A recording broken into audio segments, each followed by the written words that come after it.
दोस्तों नमस्कार। आज एक नई सीरीज प्रारंभ कर रहे हैं। बीएससी प्रथम वर्ष के विद्यार्थियों को ध्यान में रख करके यह सीरीज शुरू कर रहे हैं। यह उन विद्यार्थियों के लिए भी उपयोगी होगी जो नेट, स्लेट या संविदा शिक्षक की तैयारी कर रहे हैं। तो देर न करते हुए चलिए स्टार्ट करते हैं। सबसे पहले हम पढ़ेंगे यंटपल। ये क्या होता है? ठीक है, तो संख्याओं का कोई भी समुच्चय जिसमें n संख्याएं हैं यंटपल कहलाता है। यानी एक समुच्चय set of n number, n संख्याओं का कोई भी समुच्चय यंटपल कहलाता है। इसे इंग्लिश के कैपिटल लेटर से दर्शाते हैं। जैसे यदि संख्याएं हैं 1 2 3 डॉट डॉट डॉट n, ये प्राकृतिक संख्याओं का यंटपल है क्योंकि इसमें n संख्याएं। ठीक है, ऐसे लिख दिए x1 x2 dot dot xn। ये भी एक यंटपल है जहां पर x1 x2 xn सभी क्या हैं? संख्याएं हैं। विद्यार्थियों, आपको पता है संख्याएं दो प्रकार की होती हैं, वास्तविक संख्याएं और समिश्र संख्याएं। जब तक अन्यथा न कहा जाए तो यहाँ संख्याओं से तात्पर्य वास्तविक संख्याओं से ही होगा। इसको नोट कर लेंगे। तो यंटपल क्या है? यंटपल संख्याओं का समुच्चय होता है जिसमें n संख्याएं होती हैं। ठीक है, अब इसी में यदि हम ऐड कर दें क्रमित यंटपल, क्रमित यंटपल, तो ये क्या होता है? ऑर्डर्ड यंटपल।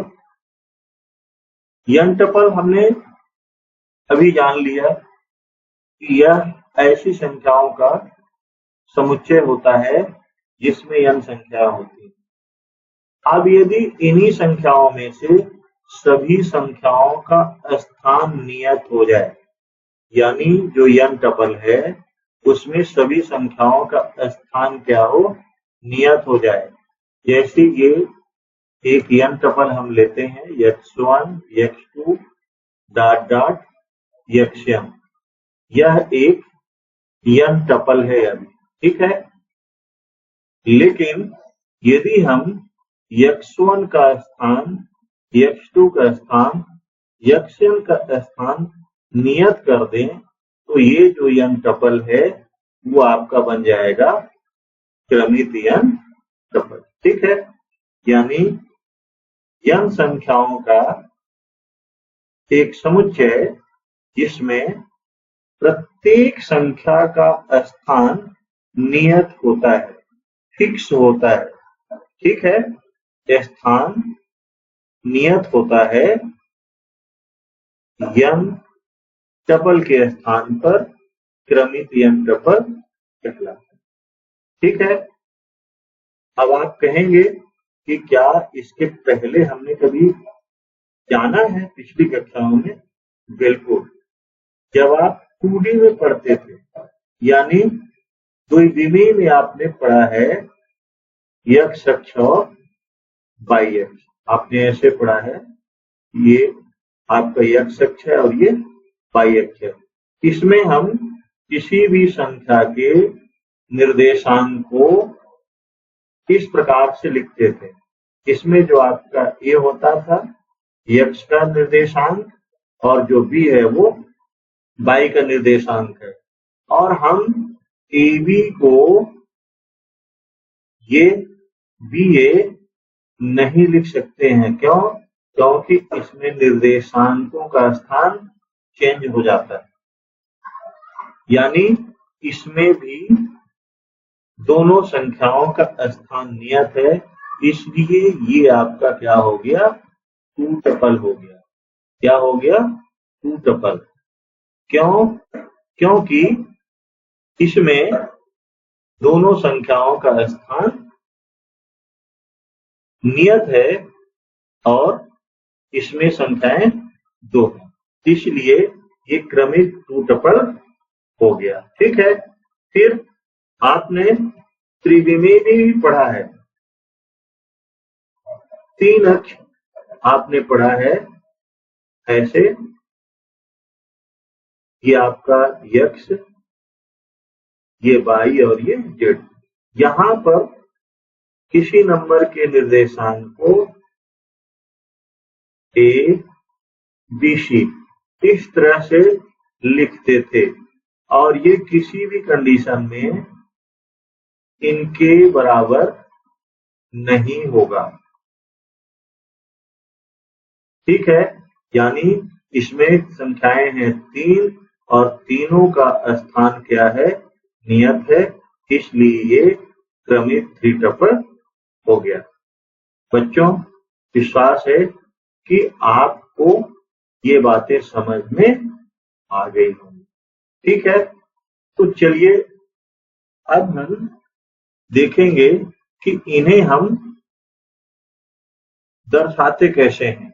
तो क्रमिक n टपलों को हम capital X, capital Y, capital Z इत्यादि संकेतों से इन्हें हम दर्शाते हैं। ठीक है, यानी इंग्लिश के कैपिटल लेटर से इनको हम दर्शाते हैं। सपोज कर लेते हैं कि एक क्रमिक n टपल हमारे पास x इक्वल टू है x1, x2 dot dot xm। ये जो संख्याएं हैं x1, x2, xm, इसके घटक कहलाती हैं, कंपोनेंट कहलाती है। ठीक है, अब यदि एक ऐसा n टपल है जिसके सभी घटक शून्य हैं, तो वो शून्य n टपल कहलाता है और उसे O से डिनोट करते हैं। ठीक है, अब आगे पढ़ेंगे n सदिश। n वेक्टर क्या होता है? ठीक है, n सदिश। तो अभी आपने पढ़ा कि क्रमिक n टपल, ठीक है, तो क्रमिक n टपल को ही हम n सदिश कहते हैं। तो यदि कहीं आपको ये लिखा मिला कि x एक n सदिश है, तो इसका मतलब हो गया कि यह एक क्रमिक n टपल है, यानी इसमें n संख्याएं हैं और प्रत्येक का स्थान नियत है। ठीक है, तो अब हम क्रमिक n टपल के स्थान पर n सदिश का प्रयोग आगे करेंगे। इसमें कोई कंफ्यूजन आपको नहीं होना चाहिए। अब इन n सदिशों का बीजगणित, अलजेब्रा वेक्टर्स, ये क्या होगा? यहां लिखते हैं, बहुत इंपॉर्टेंट है, इसको ध्यान में रखिएगा। सदिशों का बीज गणित, अलजेब्रा वेक्टर्स। ठीक है, तो इसमें पहला हम देखेंगे दो सदिशों की समानता। दो सदिशों की समानता। दो सदिशों की समानता, यानी दो सदिश समान कब कहलाए। तो यहां मान लेते हैं, माना x equal to x1 x2 dot dot xn व y equal to y1 y2 dot dot yn, ये दोनों n सदिश हैं, यानी इनमें n अवयव।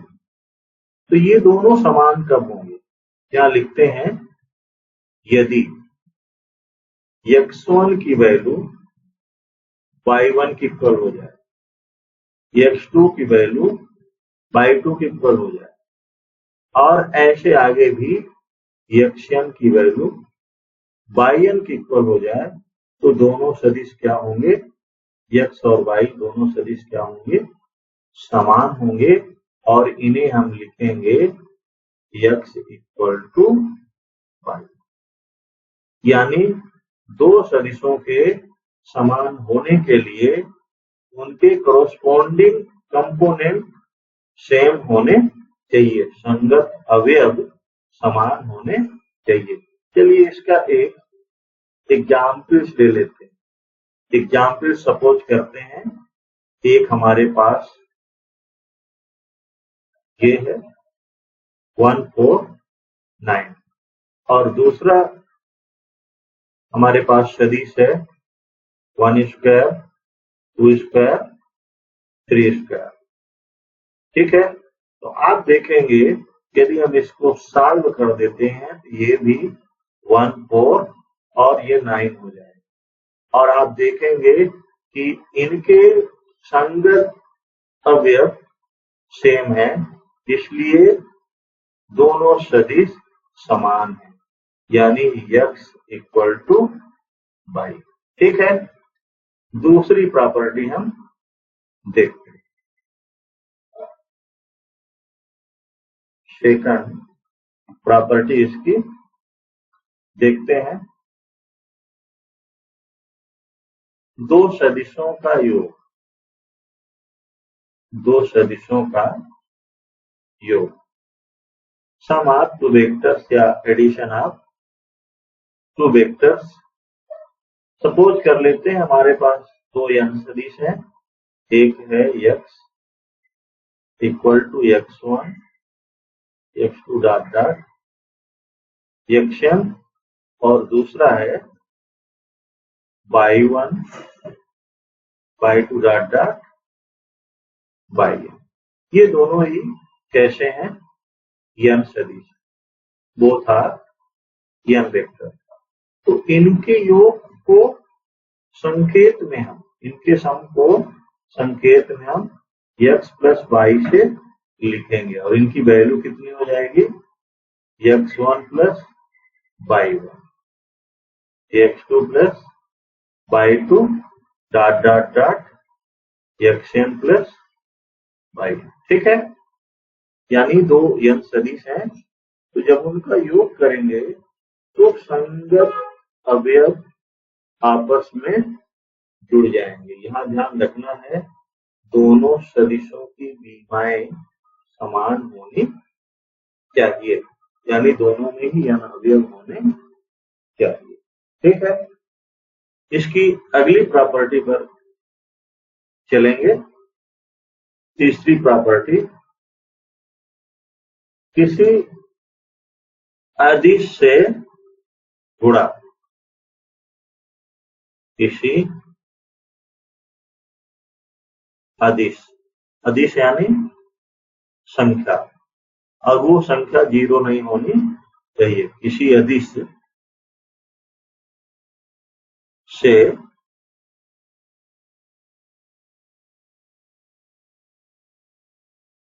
गुणा, multiplication by any scalar number which does not equal to 0। Suppose करते हैं कि हमारे पास एक n सदिश है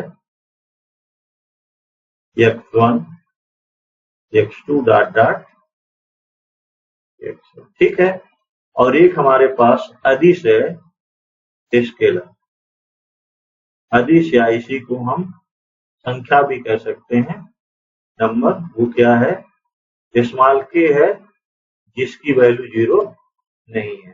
तो इसका जो मल्टीप्लिकेशन होगा तो k इंटू एक्स ऐसे लिखेंगे। और ये होगा क्या? सभी एलिमेंटों के साथ इसका सेपरेटली मल्टीप्लिकेशन होगा। इस चीज को विशेष रूप से ध्यान में रखेंगे कि जो नंबर है इसके प्रत्येक घटक के साथ मल्टीप्लाई हो जाएगी। ठीक है, तो यदि कोई नंबर हम कॉमन भी लेंगे तो सभी के साथ होनी चाहिए। ठीक है, चलिए, ये तो अलजेब्रा वेक्टर्स हो गया। अब अगले टॉपिक पे चलेंगे, जहां से आपका बेसिकली सिलेबस स्टार्ट होता है, सदिशों की रैखिक स्वतंत्रता एवं रैखिक स्वतंत्रता। तो हेडिंग हम डालेंगे सदिशों की रैखिक स्वतंत्रता एवं परतंत्रता। सदिशों की रैखिक स्वतंत्रता एवं परतंत्रता, linear combination, sorry linear independence and dependence of vectors. ठीक है, तो पहले हम सदिशों की रैखिक स्वतंत्रता पर बात करेंगे। तो पहला हेडिंग होगा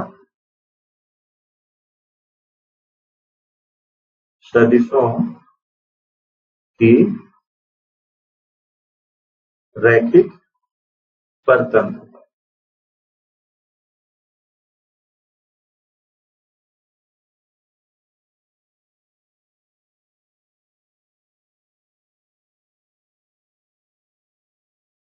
सदिशों की रैखिक परतंत्रता,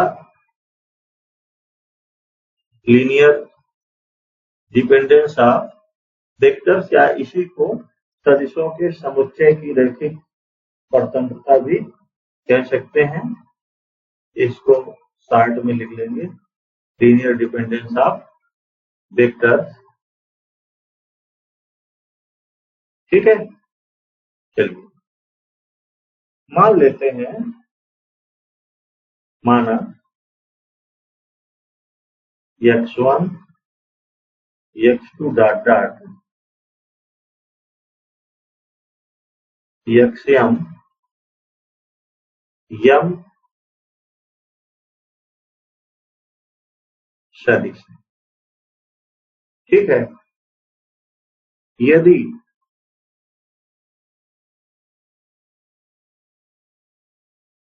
आदिशों, ध्यान में रखना है, इन आदिशों को हम क्या भी कह सकते हैं?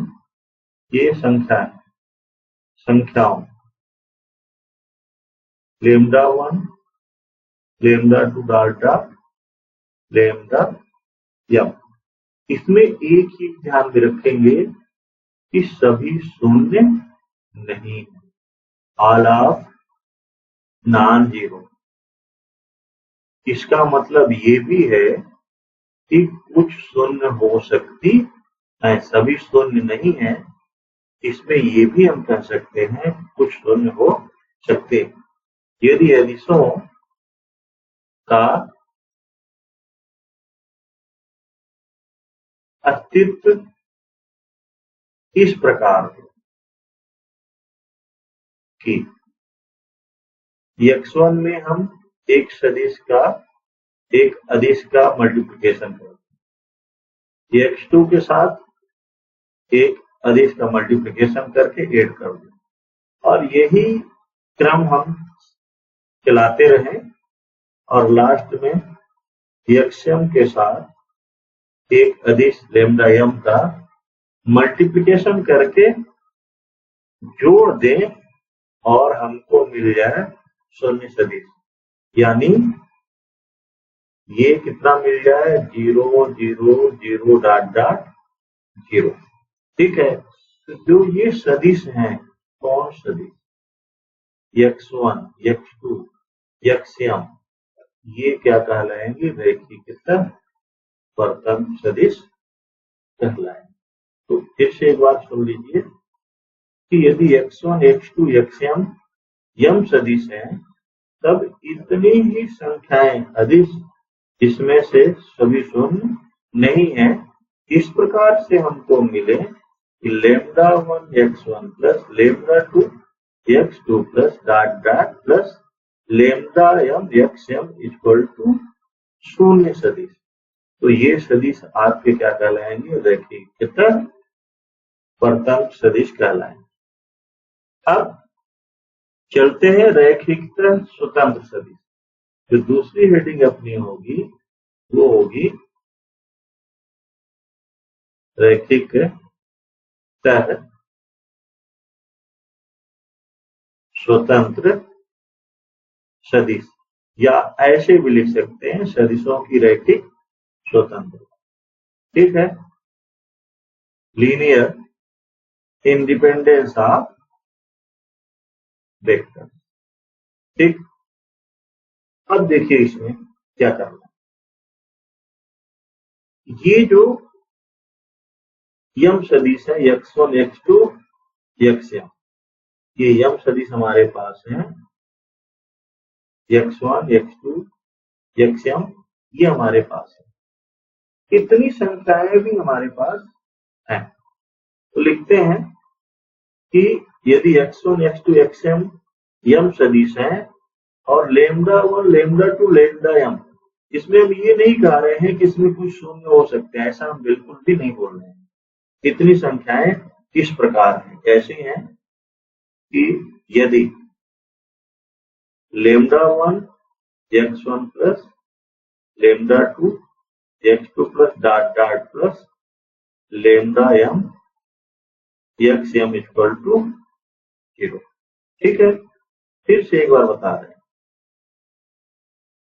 हमारे पास ये x1 x2 xm यम सदिश हैं और हमारे पास संख्याएं हैं λ1 λ2 λm किस प्रकार से कि λ1 x1 plus λ2 x2 plus λm xm equal to 0। तो यहां से हमको मिलना क्या चाहिए, यहां से हमको मिलना चाहिए λ1 equal to 0, λ2 equal to 0, λm equal to 0, यानी सभी ये क्या हो जाना चाहिए, शून्य हो जाना चाहिए।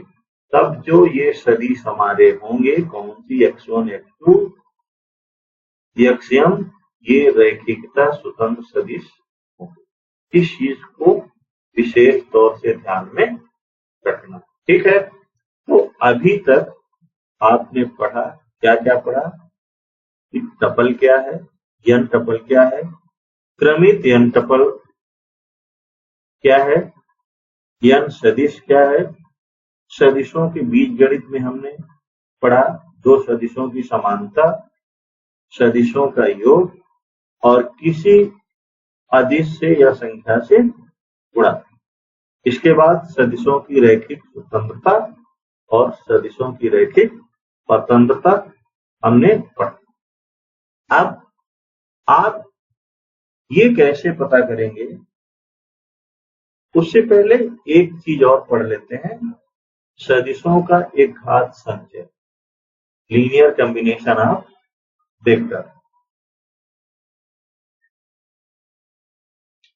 सदिशों का एक घात संचय, linear combination of vector. Suppose कर लेते हैं x1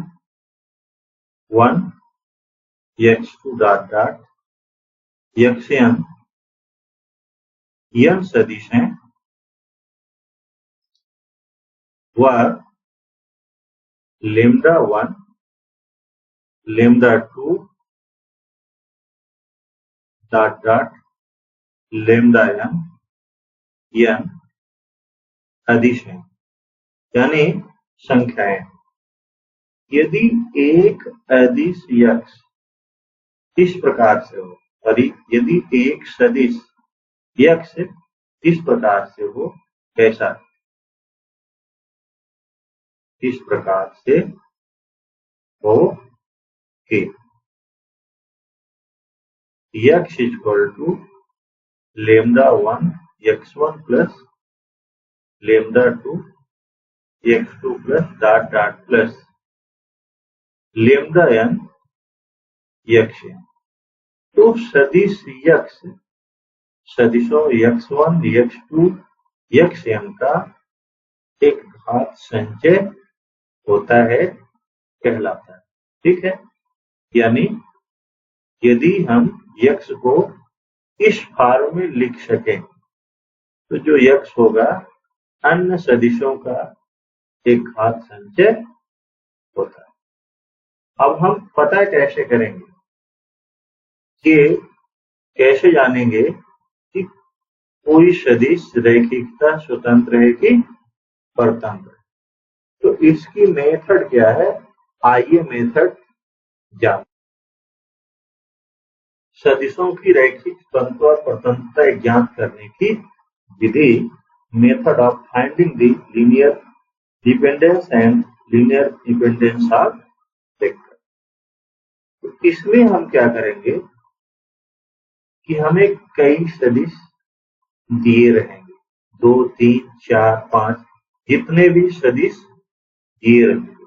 सपोज कर लेते हैं कि एक सदिश हमारे पास है x1 equal to a1 a2 a3। दूसरा सदिश है हमारे पास x2 b1 b2 b3, और तीसरा सदिश है x3 हमारे पास c1 c2 c3। ये एक एग्जाम्पल से इस तरह से सदिश हमको दिए रहेंगे।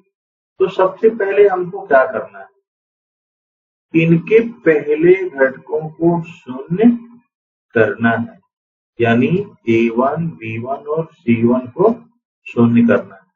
तो हम क्या करेंगे, एक नंबर सर्च करेंगे, क्योंकि यहाँ abc की जगह पर संख्याएं होंगी, तो एक नंबर हम चूज करेंगे जिससे किसी एक सदिश को मल्टीप्लाई करके अन्य सदिशों में जोड़ने पर उसका पहला घटक क्या हो जाए, शून्य हो जाए। सपोज करते हैं ये हमारे पास अभी कितने सदिश दिए हैं, 3 सदिश हैं। ठीक है, फिर से एक बार रिपीट कर रहा हूं, एक ऐसी नंबर हम सर्च करेंगे जिसको किसी एक सदिश में मल्टीप्लाई करके अन्य के साथ जोड़ने पर पहला घटक शून्य हो जाए। सपोज कर लेते हैं कि हमको ऐसे मिल गया x1 plus x2 equal to 0 a2 a3 और x1 plus x3 equal to 0 c1 c3। ये बदलेंगे पर संख्याएं रहेंगी तो वहां मल्टीप्लिकेशन हो जाएगी, इस चीज को ध्यान में रखना। अब जब पहले घटक शून्य हो जाएंगे तो हमारे पास पहले से एक कम सदिश मिलेगा, यानी 3 थे तो 2 मिल गए। अब हम क्या करेंगे कि एक और संख्या ढूंढेंगे, इनमें से इन दोनों में से किसी एक में गुणा करके दूसरे के साथ जोड़ने पर इसके दूसरे घटक का मान शून्य हो जाए। ठीक है, तो सपोज कर लेते हैं हमको ऐसे मिलता है x1 plus x2 plus x3 equal to 0 0 और ये c3 इतना मिलता है। ठीक है, अब हम इसको भी 0 करेंगे, क्योंकि यहाँ हम 3 ही सदिश दिए हैं और संख्याओं की जगह पर सिंबल यूज कर लिए हैं, पर ये तो सपोज कर लेते हैं कि हमको इस तरह से चलना है, हम इसी मेथड से आगे बढ़ते रहेंगे। इसको भी जीरो करेंगे, फिर और आएगा उसको भी जीरो करेंगे। ऐसे करते करते हम हमारे पास दो स्थितियां निर्मित होगी। कौन कौन सी स्थिति निर्मित होगी देखते हैं। हमारे पास दो स्थितियां निर्मित हो जाएंगी। एक स्थिति ऐसी आएगी कि जब दाहिने पक्ष के ये जो है ये सभी घटक क्या हो जाए, शून्य हो जाए। ये सभी घटक क्या हो जाए, शून्य हो जाए। यानी इसको हम कितना लिख दें, जीरो। तो ये जो सदिश होंगे इस चीज को विशेष तौर पर ध्यान रखना है। स्थिति फर्स्ट ये होगी कि जब दाहिने पक्ष में सभी सदिश क्या हो जाए, शून्य हो जाए, तो जो ये सदिश होंगे x1 x2 x3 ये रैखिकता परतंत्र होंगे। इस चीज को ध्यान में रखना है। और यदि ये सभी घटक शून्य नहीं होते, दूसरी कंडीशन में ये सभी घटक शून्य नहीं होते हैं, सपोज करते हैं कि हाँ हमको C3 मिल गया, यानी ये सभी शून्य नहीं है, तो ये जो तीनों सदिश होंगे x1 x2 x3 रैखिकता स्वतंत्र। ठीक है, तो आज की क्लास यहीं तक। यदि आपको वीडियो अच्छा लगा, उपयोगी है, तो आप इसे शेयर कीजिए, लाइक कीजिए, सब्सक्राइब कीजिए, अपने दोस्तों तक पहुंचाइए। बहुत बहुत शुक्रिया, धन्यवाद।